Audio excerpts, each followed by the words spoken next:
Daisy and her family are getting ready for their summer holiday.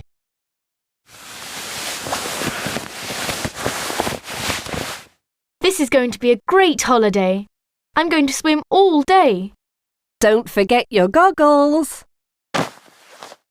I'm going to go fishing every day. I can't wait. Don't forget your fishing rod. I'm going to play on the beach all day.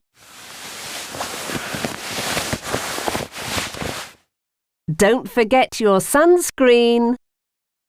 They are putting everything in the car. That's everything. We're ready for our holiday. Get in the car. Don't forget your map. Later that day, they are unpacking at the hotel.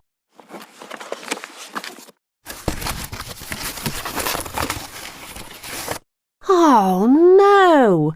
We forgot to bring Bella. Poor Bella. She's home alone.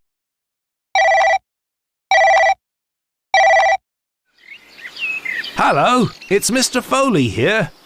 Don't worry about Bella. She's going to have a great time with Buster and me.